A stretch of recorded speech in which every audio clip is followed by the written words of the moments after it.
আসসালামু আলাইকুম বন্ধুরা, আশা করি আপনারা সকলেই ভালো আছেন। প্রিয় বন্ধুরা, আজকে আমরা আপনাদেরকে একটি মৃত মানুষ সম্পর্কে জানাবো, যার ঘটনা আমরা এক মেয়ের কাছ থেকে শুনেছি। সে মেয়েটি যেভাবে ঘটনাটি শেয়ার করেছে ঠিক সেইভাবেই আমি আপনাদের মাঝে ঘটনাটি উপস্থাপন করছি। এই ভিডিওতে রয়েছে আমাদের সকলের জন্যই শিক্ষা, তাই আমি সকলকে অনুরোধ করব আজকের এই ভিডিওটি না টেনে একেবারে শেষ পর্যন্ত দেখার জন্য। আর এই ভিডিওতে এখনই একটি লাইক করে দিন। আর যারা আমাদের চ্যানেলে নতুন তারা চ্যানেলটিকে সাবস্ক্রাইব করে রাখুন। তো চলুন বন্ধুরা, আমরা মূল আলোচনায় ফিরে যাই। এটা আমার আপন ভাইয়ের ঘটনা, যা আমি নিজের চোখে দেখেছি। এই ঘটনায় ভয়ে আমার সব লোম খাড়া হয়ে গিয়েছিল। প্রিয় বন্ধুরা, কবরস্থান এমন একটি জায়গা যার নাম শুনলেই মানুষের ঈমান জাগ্রত হয়ে যায়। একমাত্র মৃত্যুর চিন্তা আমাদেরকে বিচার দিবস নিয়ে ভাবতে সাহায্য করে। চোখের সামনে অনেকগুলো কবর দেখে আমাদের ভয় করতে শুরু করে। আমাদের নিজ নিজ গুনাহের কথা মনে হতে থাকে, তার জন্য আমরা অনুতপ্ত হই। আর এই কথা ভাবলে আমাদের বুক কেঁপে উঠেছে। তার সাথে এখন কবরে না জানি কি হচ্ছে। আমি কবরের পাশ দিয়ে যাওয়ার সময় অনেককে ভয় পেতেও দেখেছি। রাতের বেলা অনেকে কবরস্থানের পাশ দিয়ে যাওয়ার সাহস করে না, কিন্তু আমি চোখ খোলা রেখে ঠিকই কবরের পাশ দিয়ে যেতে পারি। আমার মাঝে কোনো ভয় কাজ করে না। এটা এই কারণে যে আমার বাবা কিছু বছর ধরে কবরস্থানে কবর খোঁড়ার কাজ করতেন। আমাদের বাসা কবরস্থানের পেছন দিকে ছিল। অনেক সময় মহিলাদেরকে কবর দেওয়ার কাজটি রাতের বেলা করা হয়। আমার একটি বড় ভাই আছে, যে কিনা আমার চেয়ে 5 বছরের বড়।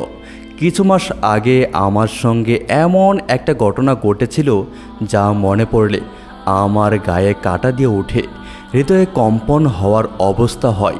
কবরস্থানটি আমাদের বাড়ির পিছন দিকে ছিল। আমার বাবা সেই কবরস্থানে কবর তৈরি করতেন। কিছু মাস আগে সেখানে অদ্ভুত কিছু ঘটনা ঘটতে থাকে। যখনই কোনো যুবতী মেয়েকে সেই কবরস্থানে কবর দেওয়া হতো, সেই লাশ গায়েব হয়ে যেত। আমাদের এখানকার পুলিশ সেই লাশ চুরের কোনো হদিস পায়নি। সারা রাত পাহারা দেওয়ার পরও কোনোভাবেই সেই চুরকে ধরা গেল না। তাই পুলিশ প্রতিদিনই আব্বাকে পুলিশ স্টেশনে নিয়ে জিজ্ঞাসা করত। আব্বা বলতেন, আমার বয়স হয়ে গিয়েছে, এখন আর রাতের বেলা কবরস্থান পাহারা দেওয়ার মতো অবস্থা আমার নেই। আমি এখন শুধু কবরস্থানে মাটি খুঁড়ি। এই কবরস্থান ঘিরে সকলের মনে অনেক ভয় তৈরি হয়েছিল। সকলে ভাবত এই কবরস্থানগুলোতে জিনের আছর রয়েছে, সে এই লাশগুলোকে খেয়ে নেয়। এত ভয় পাওয়ার পরও এখানে লাশ কবর দিতে আসতো। আর যদি তা কোনো মেয়ের লাশ হতো তবে তা অবশ্যই গায়েব হতো। আসলে মৃত্যুর পরও মেয়েরা নিরাপদ নয়। এদিকে বেশ কিছুদিন ধরে আমার ভাই আকবরের আচরণ আমার কাছে অদ্ভুত লাগছিল। আমি এমন একটা ব্যাপার লুকিয়ে গিয়েছিলাম যার জন্য আমি আজও অনুতপ্ত। আমার মনে হয় যদি আমার রব কখনো আমাকে এ নিয়ে জিজ্ঞেস করে আমি কি উত্তর দেব। আমার ভাই কোনো কাজ করতো না।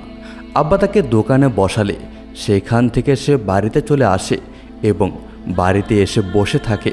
আব্বা প্রায়ই তাকে নিয়ে কবরস্থানে যেতেন। কিছু মাস আগে আব্বা অসুস্থ হলে তিনি আকবর ভাইকে কবর খুঁড়তে বললেন। তিনি এ কাজটা পছন্দ করতেন না, কিন্তু আব্বার মুখের উপর কথাও বলতে পারতেন না। তাই তিনি কবর খুঁড়তে গেলেন। কিন্তু আশ্চর্যের বিষয় হলো, আসরের সময় কবরস্থানে গেলেও তিনি বাড়িতে ফিরলেন রাত 2টার সময়। এদিকে আমাকে বাইয়ের অপেক্ষায় বসে থাকতে হলো, কেননা আব্বা আম্মা খেয়ে দিয়ে আগেই শুয়ে পড়েন। সে যখন বাড়িতে ফিরল তখন তাকে দেখে আমি অবাক হয়ে গেলাম। তাকে দেখে অনেক বিবস্ত্র লাগছিল। এই ঠান্ডার সময় সে থরথর করে ঘামছিল, চোখগুলো ফ্যাকাশে হয়ে গিয়েছিল, মুখের রক্ত যেন কমে গিয়েছিল, পুরো জামায় ও হাতে রক্তের দাগ লেগেছিল। তিনি বললেন, আমার কাপড় বের করে দাও, আমি এখন গোসল করতে যাব। আমি ভাইকে এ অবস্থায় দেখে খুবই চিন্তিত হলাম। আগে কখনো আমি তাকে এই অবস্থায় দেখিনি। ভাই গোসল করে বের হলে আমি তাকে জিজ্ঞেস করলাম, সে কিছু খাবে কিনা। সে স্পষ্টভাবে মানা করে দিল। এটা আমার মনে আরও দুশ্চিন্তা বাড়িয়ে দিল। কবর খুঁড়তে যাওয়ার আগে সে অনেক ক্ষুধার্ত ছিল এবং বলেছিল আমি বাড়ি ফিরে খাবো, কিন্তু এত রাত হওয়া সত্ত্বেও সে বলছে সে খাবে না। এমন কখনোই হয়নি। না জানি সে কী নিয়ে দুশ্চিন্তা করছিল যে সে না খেয়ে ঘুমিয়ে পড়েছিল। সকালে আব্বা চিন্তিত হয়ে আম্মাকে বললেন, কাল আকবর যে মেয়ের কবর খুঁড়তে গিয়েছিল তার লাশ গায়েব হয়ে গেছে। এই কথা শুনে ভাইয়ের হাতে থাকা পানির গ্লাস পড়ে গেল। সে তখন খাবার খাচ্ছিল, কিন্তু আব্বার কথা শুনে তার অবস্থা খারাপ হয়ে গেল। আব্বা তাকিয়ে দেখলেন ভাইয়ের চেহারা কেমন যেন ফ্যাকাশে হয়ে শুকিয়ে গিয়েছে। আব্বা জিজ্ঞেস করলেন, কি হয়েছে তোর? ভাই উত্তর দিলেন, না না, কিছু তো হয়নি। আব্বা তাকে জিজ্ঞেস করল, কবর খোঁড়ার পর তুমি কোথায় গিয়েছিলে? আকবর ভাই বললেন, আমি আমার বন্ধুদের সঙ্গে আড্ডা দিতে গিয়েছিলাম।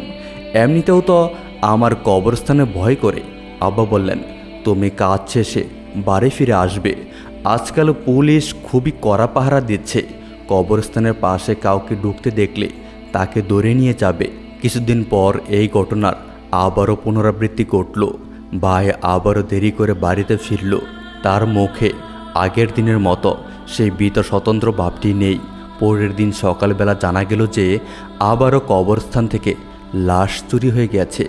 এবার আমার ভাইয়ের উপর সন্দেহ হতে থাকে, কেননা যেদিন লাশ গায়েব হয়ে যায় তার আগের দিন রাতে ভাই দেরি করে বাড়িতে ফিরে আর এসে গোসল করতে চলে যায়, কেননা তার জামায় অনেক ধুলো ময়লা লেগে থাকতো।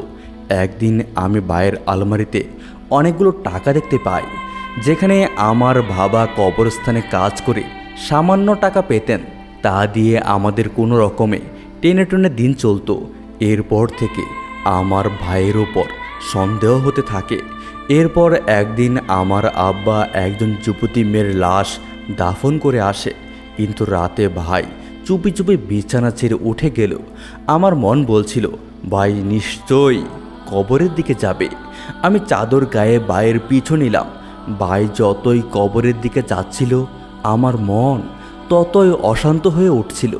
আমি চাচ্ছিলাম না যে এই লাশগুলো গায়েব হওয়ার পেছনে আমার ভাইয়ের কোনো প্রকার হাত থাকুক। আমি দেখতে পেলাম আরও 4 জন ছেলে ছিল। আমি গাছের পিছনে লুকিয়েছিলাম। আমার ভাই সহ তারা 4 জন একটি সুড়ঙ্গ দিয়ে ঢুকে গেল। কিছুক্ষণ পর আমি দেখতে পেলাম তারা সবাই একটি সাদা কাফন জড়ানো লাশ নিয়ে বের হয়ে আসছে। এটা দেখার পর আমি যেন শ্বাস নিতে ভুলে গেলাম। এরপরে তারা লাশটিকে কোথায় যেন নিয়ে গেল। আমি ঘৃণায় বাড়ি ফিরে আসি। রাতে যখন ভাই বাড়ি ফিরে আসে তখন আমার তাকে দেখে ঘৃণা হওয়া শুরু হয়। আমার এটা ভেবে খুব কষ্ট লাগছিল যে কিভাবে একজন জীবিত মানুষ মৃত নারীর দেহ নিয়ে তাদের চাহিদা মেটাতে পারে।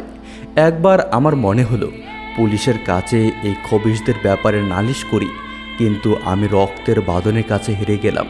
আমি আমার আপন ভাইকে ঘৃণা তো করতে পারি, কিন্তু তাকে জেলে দিতে পারি না। কিছুদিন পর আকবর ভাই রাত করে বাড়ি ফিরলেন এবং জোরে জোরে চিৎকার করছিলেন।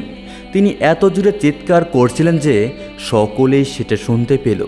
আমি দেখি তার হাত চুলে ঘেরা আর সেখান থেকে রক্ত পড়ছিল। আমি তাকে জিজ্ঞেস করলাম, এটা কিভাবে হলো?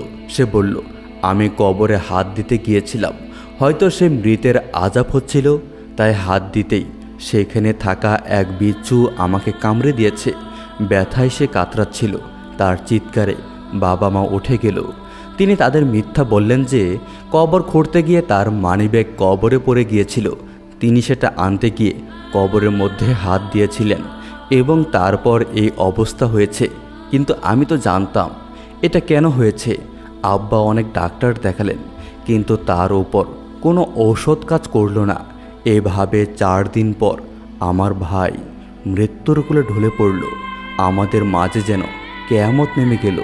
আমরা শোকে একদম পাথর হয়ে গেলাম। সবচেয়ে আশ্চর্যের বিষয় হলো ভাইয়ের লাশটি ঘন কালো চুলে ভরে গিয়েছিল, এমনকি তার মুখেও চুল উঠতে থাকে।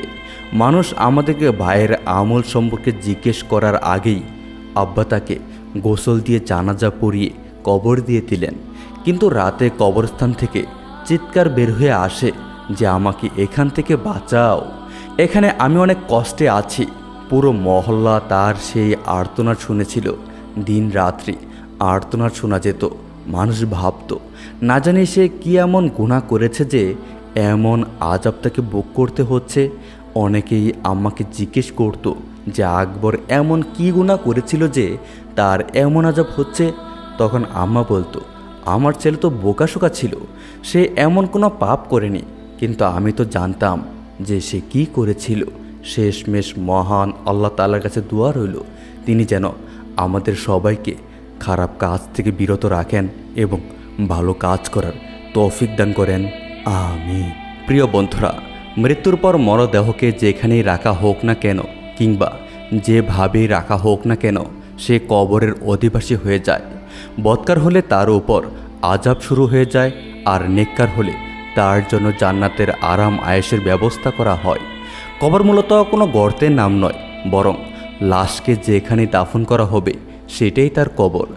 আযাব হয় রুহের উপর, আর দেহ সেই আযাবের কষ্ট ভোগ করতে থাকে। তাই দেহ জ্বলে পুড়ে ছাই হয়ে গেলেও রুহের উপর কবরের আযাব হতে কোনো বাধা নেই।